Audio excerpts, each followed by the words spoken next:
여러분 예수님을 만났습니까? 예수 그리스도를 만나는 일은 그리 쉬운 일은 아닙니다. 그것을 만나기 쉽지 않아서만은 아닙니다. 만난다 할지라도 구경꾼이 되는 것은 참 쉽습니다. 그런데 제대로 만날 수 없는 안타까움이 있습니다. 우리가 예수 그리스도로 만난다는 것은 쉽지 않습니다. 그 많은 사람들은 오늘 본문에 보니 구경꾼에 불과했습니다. 그런데 그 가운데서도 구경꾼이 아닌 사람들을 살필 수가 있습니다. 그 속에서도 예수로 믿고 그 앞에 나온 아주 독특한 사람들을 오늘 본문은 소개를 하고 있습니다. 이 중풍병자를 침 상태로 들고 예수 앞에 등장한 사람들입니다. 다 구경꾼인데 이 사람 그리고 이 사람들과 함께 침 상태에 나온 중풍병자입니다. 지금 우리가 가장 긴장이 되는 것은요, 예수 그리스도로 만난다는 것은 결코 쉽지만은 않다. 그렇다면 이대로 우리가 멈출 수 있겠습니까? 정말 그럴까요? 그렇지만은 않습니다. 정말 만나기를 원한다면 반드시 만날 수가 있습니다. 그런데 문제는 그 태도입니다. 이 태도가 아니면 지금도 불가능해요. 우리가 그 태도라는 게 뭘까요? 이것은 예수님을 예수님으로 믿고 그 믿는 믿음 때문에 그 어떤 상황 속에서도 문제가 되지 않는 사람입니다. 상황 예나 지금이나 썩 좋지 않아요. 여러분 좋을 때가 있었습니까? 지금도 사람들은 예수님을 에워싸고 있어요. 도저히. 그래도 그 믿는 믿음 때문에 중풍병자를 침상지 들고 온 사람들이 있는데 그들은 예수 앞에 갈 수 없어요. 우리 생각에는요, 아픈 분이 이렇게 여러 명이서 들고 오면 비켜줄 만도 한데 안 비킵니다. 119가 와도 안 비키지요. 이들도 이 환자의 심각성을 보면서도 절대 비켜주질 않습니다. 굉장한 상상력을 발동한다면 세상에 예수를 믿는 사람들이 이럴 수 있을까? 이 본문에는 서기관과 바리새인들도 있고 예수님에 관심 있고 예수 믿는 사람들의 인산인해로 에워싸워 있다. 그런데 이 환자를 지금 예수님 앞에 들고 갈 수가 없어요. 오긴 왔는데 여기서 멈춰야 합니다. 데리고 왔는데 그 다음부터 방향이 없지 않습니까? 그런데 이들을 잘 살펴보면요, 믿음의 태도라는 게 이런 것이구나 하고 감탄을 하게 됩니다. 뭘까요? 바로 절대로 예수 앞에 갈 수 없고 뒤로 놓을 수 없는 상황이 전이게 됐습니다. 낙심입니다. 돌아가야 합니다. 그 무리를 어떻게 들고 들어가요? 그런데 이 사람들이 가지고 있는 태도가 대단히 놀라운 액션을 취하게 됩니다. 이들이 이렇게 에워싸고 있는 이 상황을 전혀 문제시하지 않아요. 상황이 무지무지하게 어렵습니다. 도저히 뚫고 들어갈 수가 없어요. 그런데 이 사람들이 가지고 있는 이 믿음은 여기서 멈추게 하지 않습니다. 바로 믿음은 어떤 상황 속에서라도 끊임없이 액션을 하게 움직이게 하는 이 동력이 있는 걸 여기서 발견하게 되거든요. 그래서 우리가 도대체 이 믿음은 어떤 것이냐? 믿음은 지금도 상황이 썩 좋지 않아도 믿음은 제대로 믿는 믿음이라고 하면 멈출 수가 없다. 여러분, 이 중풍병자가 예수 그리스도 앞에 와서 만날 수 있는 상황이 아닌 것을 말씀드렸습니다. 한마디로 상황 불가죠. 그래서 이 믿음은 더 이상 어떻게 할 수가 없는 믿음이에요. 왔습니다. 그렇다고 누가 길을 열어주는 것도 아닙니다. 그럼에도 불구하고 믿음은 여기서 멈추지 않고 도저히 이 상황이 좋지 않는 이 상황으로서 끝내질 않고 어떤 상황이라 할지라도 이들의 믿음이 움직여가는 행보를 발견하게 됩니다. 이 사람들 대단합니다. 중풍병자를 침상대 들고 왔는데 얼마든지 포기할 수 있잖아요. 혹시 여러분도 그런 경험 있지 않습니까? 상황이 그렇지 않느냐? 이 사람들 믿음, 서기관 바리새인들 알만한 사람들이 좀 비켜주지. 이런 의미, 소리가 무슨 의미가 있겠어요? 믿는다고 하는데 믿는 사람 발견할 수 없다. 이게 무슨 의미가 있겠어요? 도대체 오늘의 세대에 믿음 있는 사람 볼 수 없다고 불평해도 할 말이 없는 거예요. 이 환자를 좀 보라고. 이 언제 운명할지 모르는 이 환자를 보고도 도대체 이럴 수 있느냐고 상황을 원망하고 낙심하고 나름대로 풀어서 정리할 만한 것입니다. 믿음은 어떨까요? 믿음은 믿음을 말하게 해야 합니다.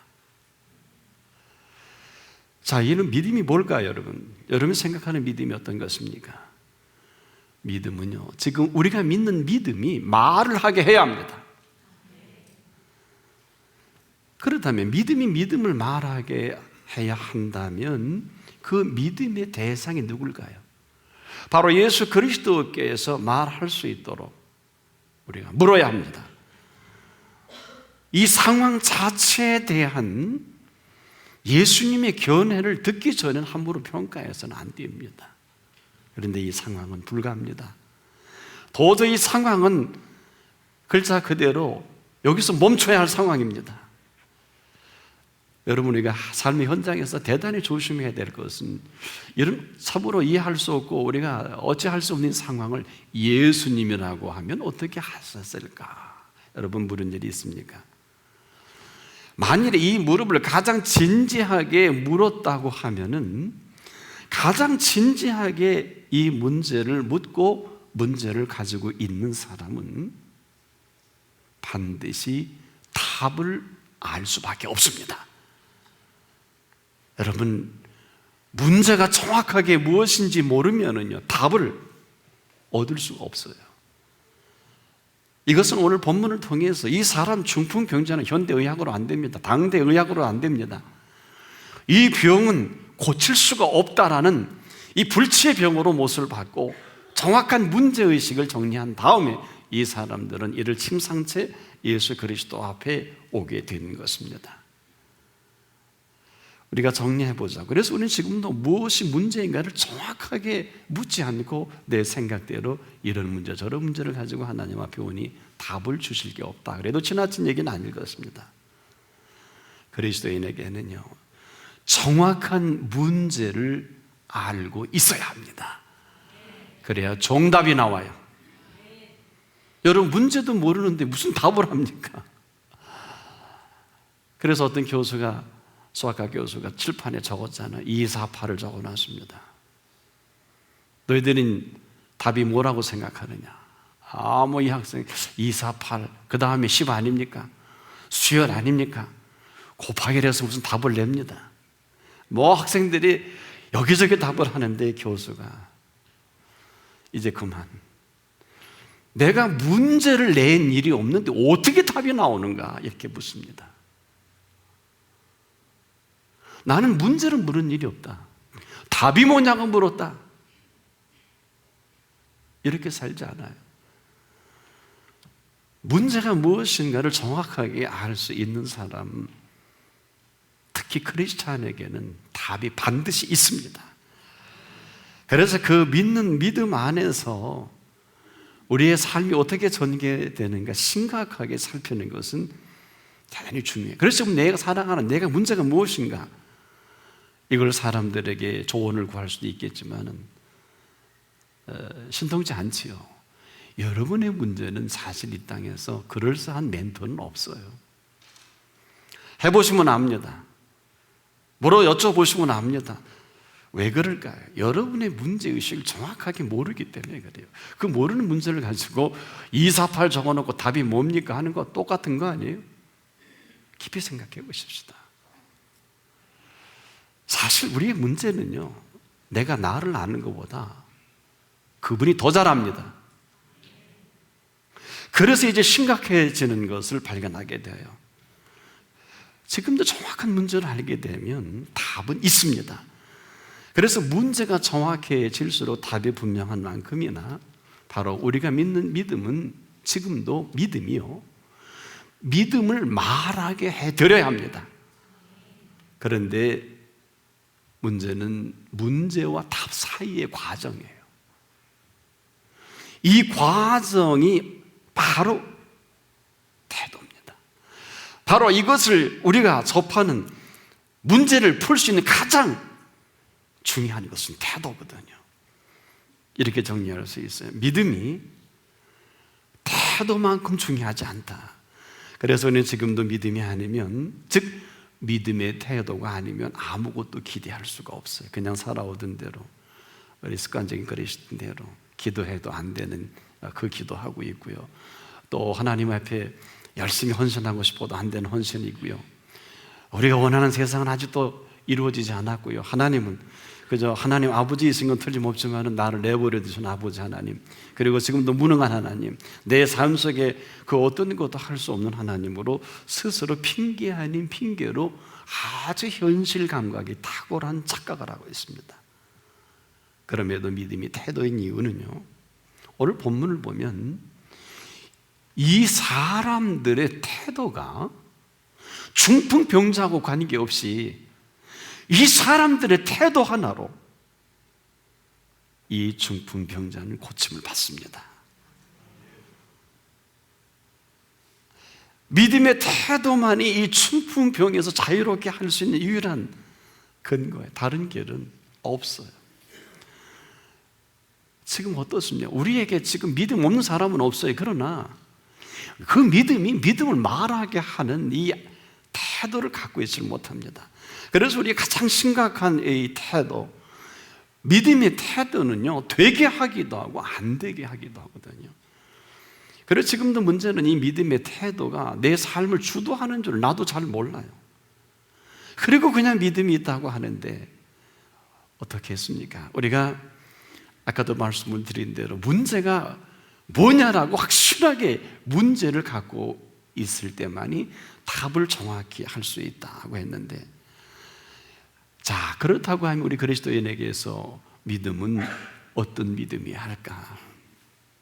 바로 지금도 변함없이 우리의 믿음의 태도는 살아계신 하나님으로 살아가게 하기도 하고요, 살아계시지만 나와의 관계없는 하나님으로 살아가기도 하고요, 지금도 무수한 이론과 사회의 어떤 흐름 속에서의 하나님으로 스스로 자리매김을 하는 그 몫은 내 몫입니다. 지금도 우리 믿음은 이 믿음의 태도에 따라서 많은 사람들이, 만약 1,000만 명이 있다면 1,000만 명이 길을 가게 만들어요. 태도입니다. 그래서 지금도 우리가 믿음은 그 태도가 믿음을 믿음으로 말하게 하는 근거가 된다고요. 태도가 어떨까요? 지금도 우리가 믿음으로 말하게 하는 이 믿음의 현장은 수많은 열 중에 9은 그럴 거예요. 믿음으로 사는데 너무 힘들다고. 저는 당연하다고 봐요. 믿음으로 사는데 되는 노릇이 없다고. 저는 당연하다고 봐요. 왜 그럴까요? 여러분, 믿음은요, 믿음으로 사는 게 아니라 믿음으로 말미암아 살아가는 것입니다. 이제 믿음으로 말미암아 살아가는 것이 어떤 것입니까? 이것은 지금도 예수님이 그렇게 안타까워하신 제자들을 볼 때마다 그렇게 안타까워하셨어요. 믿음 있는 자를 보겠느냐? 믿음 있는 자를 보겠느냐? 3년 동안 같이 먹고 같이 지내고 같이 사시고 같이 설교하고 같이 집회하고, 그냥 그 3년 동안 온전히 삶 전체가 주님과 함께 하는데 이런 믿음이 어디 있어요? 여러분, 그런 사람 주변에 있으십니까? 그런데 칭찬할 만도 한데 자꾸 예수님은 이 믿음이 없다고 지적을 합니다. 뭘까요? 바로 태도입니다. 믿음의 태도가 전혀 예수님으로 믿질 않아요. 누가? 제자들이요. 오늘 저와 여러분은 어떻습니까? 이 믿음의 태도는요, 우리가 상상할 수 없는 장애물을 살아가면서 얼마나 많습니까? 그런데 이 믿음의 태도는 어떤 장애물이라 할지라도 결국 장애물을 장애물로 내버려두지 않습니다. 바로 이 태도를 통해서 하나님께서 오늘도 일하시고 싶은데 문제는 태도. 여러분 지금도 그리스도인, 아까도 말씀을 드린 대로 무엇을 하는 사람들이 아니에요. 그리스도인은 무엇을 하는 사람들이 아니라 무엇이라도 하게 만들어 가시는 믿음이어야 합니다. 그렇지 않으면 아마 다 쓰러져 힘들어 지칠 거예요. 정지영 씨가 한 생애를 살아왔는데 그 삶을 조명한 책이 근래에 나온 일이 있죠. 이봐 해봤어라는 이 책 내용에 거기 아주 유명한 내용이 나와요. 정지영 씨와 그 유명한 피터 드러카의 대화 장면이 나옵니다. 1977년 10월 22일이었거든요. 초등학교도 제대로 공부 못한 이 정지영 씨와 인류 역사의 경영학의 창시자인 피터 드라카의 미팅이 이루어진 것입니다. 이 정지영 씨가 피터 드라카를 잘 압니다. 너무 기뻐서 교수님 반갑습니다. 정말 존경합니다. 또 그분의 책도 읽으셨고요. 이때 피터 드라카가 정지영 씨에게 이렇게 답을 합니다. 내가 돈을 벌 자신이 있었다면 경영학 교수를 안 하고 돈을 벌었을 겁니다. 기업가 정신이란 머리가 아니라 가슴과 기질에서 나오는 것이더군요. 정지영 씨처럼 불확실성과 싸움을 할 수 있는 용기, 미래에 대한 예측력과 추진력을 저는 매우 존경합니다.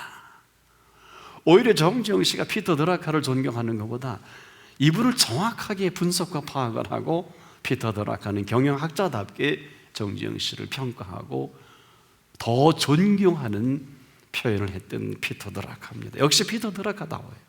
그렇다면 오늘 저와 여러분이 사는 이 세대의 삶의 관건입니다. 모두가 살기 힘들다고 합니다. 저도 공감합니다.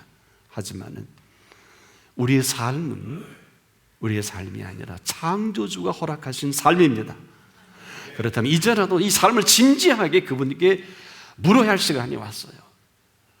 만약에 묻지 않으면 답이 없을 거예요. 이 답이 없는 게 이렇게 힘든 것입니다. 만약에 오늘 예수님이라면 저와 여러분이 사는 삶의 현장에 오셔서 여러분 무슨 말씀을 하실 것 같아요? 예수님이라면 한마디로 우리가 삶이 힘들다는 것은 살 줄을 모르는 거 아니에요. 자전거를 탈 줄 모르는 사람에게 자전거를 타라는 것은 이건 사형선고와도 마찬가지예요. 여러분 자전거를 탈 줄 모르는 사람이 자전거 타다가 큰 대로배로 쓰러지지 않는 법이 어디 있어요? 문제는 삶을 살 줄을 모르면 삶처럼 힘든 게 없잖아요. 때문에 살 줄을 안다면 어떻게 될까요?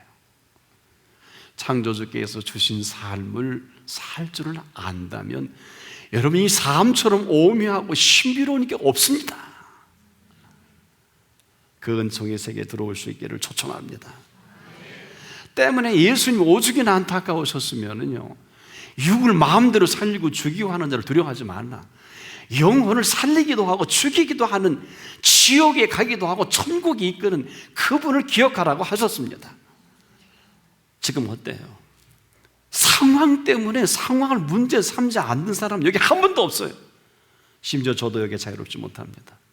상황 때문에 되는 꼬라지가 없다. 시가 안 맞다, 때가 안 맞다. 어때요? 우리는 도무지 이 상황에 휘둘려서 헤어나오지 못하는 허리케인보다 더한 세상 흐름에서 우리는 그냥 휘둘려져 버리지 않습니까? 어느 누가 자유로울 수 있겠습니까? 상황이 좋아야 뭐가 되지 않을까요? 그러나 앞으로도 좋은 상황은 결코 오지 않을 것입니다. 이유는 상황을 전개해가는 개체가 우리 한 사람 한 사람이 그 속에 감추어진 죄의 문제예요. 다른 것이 아닙니다. 믿든지 안 믿든지 개인의 몫입니다만 예수님의 견해는 뭐라 그럴까요? 의인은 없나니 한 사람도 없도다. 그래서 친히 오셔서 사람에게 그 몸을 의탁하지 아니하셨다 그랬죠. 부정적인 시각이 아니에요. 우리를 너무 잘 아시는 거예요. 아무리 상황이 어렵고 상황이 대단하고 상황이 엄청나게 이해할 수 없는 상황이 전개된다 할지라도 상황을 문제 삼지 않으면 문제될 게 없습니다. 관건은 태도예요. 믿음의 태도입니다. 내 믿음의 태도가 오늘 천하를 없게 하기도 하고 있게 하기도 합니다. 오늘 믿음의 태도만이 예수 그리스도께서 믿음 있는 사람에게 믿음으로 말하게 할 수가 있습니다. 우평강도의 태도는 너무 탁월했어요. 이 태도 하나의 반응이요, 오늘 네가 나와 함께 낙원에 가 있으리라. 왜 그리스도인의 응답이 없을까요? 태도예요. 문제를 정확히 몰라요. 내가 주님을 믿는지 안 믿는지조차도 몰라요. 정신없는 세대예요. 제가 그랬죠.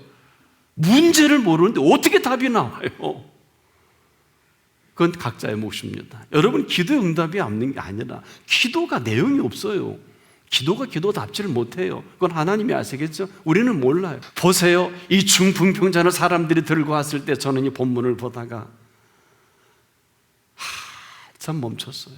왜? 예수님은요, 이 중풍병자가 불쌍해서 고쳐주신 게 아니라고요. 어떠세요? 우린 내가 힘들고 내가 불치병에 걸렸으니까 당연히 고침받아야 되겠다고 생각하지 않나요? 그런데 본문은 중풍병자를 그를 보고 고쳐주신 게 아니라고요. 여기에 한참 생각을 했어요. 그러면 왜 고쳐주셨을까요? 한번 따라해 봅시다. 저들의 믿음을 보시고, 그들의 믿음을 보시고라고 했다고. 이 태도거든요.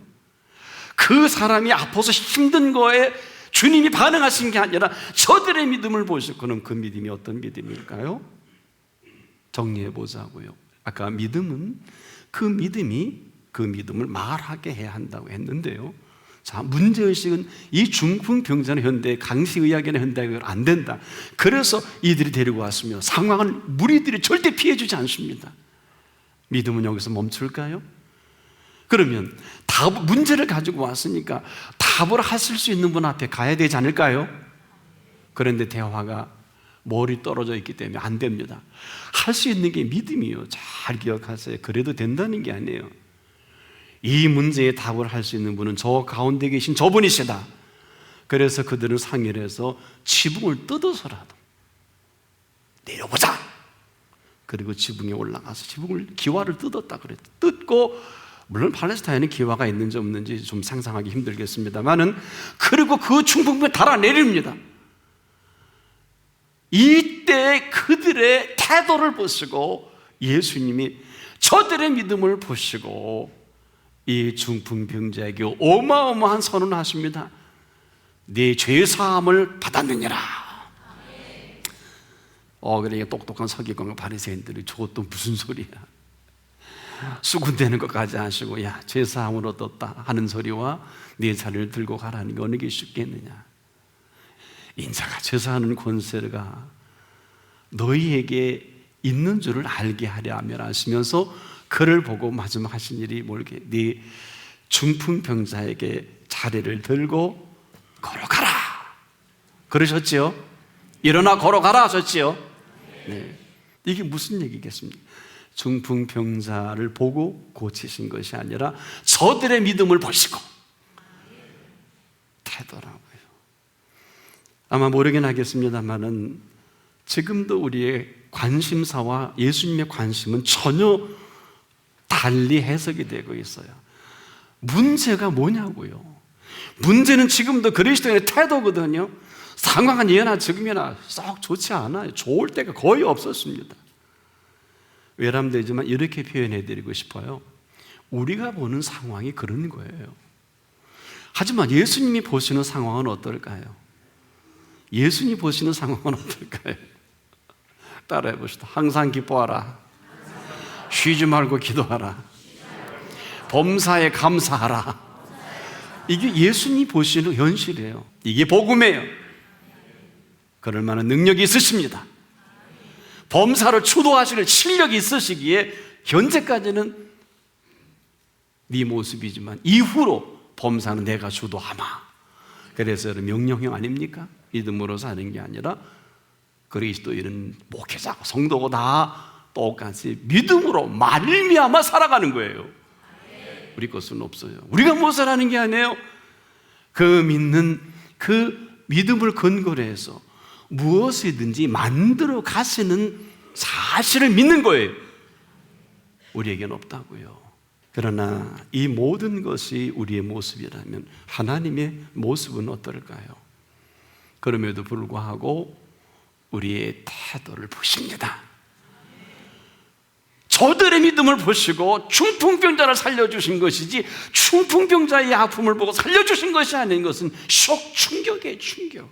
하나님의 관심자는 지금도 여전히 무엇을 하게 만들어 가시는 믿음을 보시고 계신 거예요. 하나님이 일할 기회를 좀 드리십시오.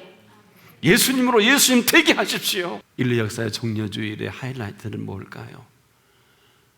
주께서 쓰시겠다 하라. 쓰실 때 불편하면 쓸 수 없다고요. 오늘 그 태도가 우리를 부르신 그 부르심에 정말 아름다운 태도의 길을 축복합니다. 많은 사람들이 이번에 상황 때문에 너무 힘들어 하시더라고요. 상황 때문에 힘들지 않을 수는 없잖아요. 하지만 상황 때문에 상황을 문제 삼는다면 거기까지. 어떤 상황 속에서도 상황에 대한 답을 가지고 계십니다. 그분이 길이십니다. 그분이 못하실 게 없다고요. 사람으로는 할 수 없으되 하나님으로는 그렇지 아니하니 하나님으로서는 다 하실 수 있느니라. 우리의 메시지가 아니라 예수 그리스도의 메시지입니다. 오늘 여기까지라면 이후로의 하나님으로 하실 수 있는 시간을 꼭 드리는 태도는 내가 결정합니다.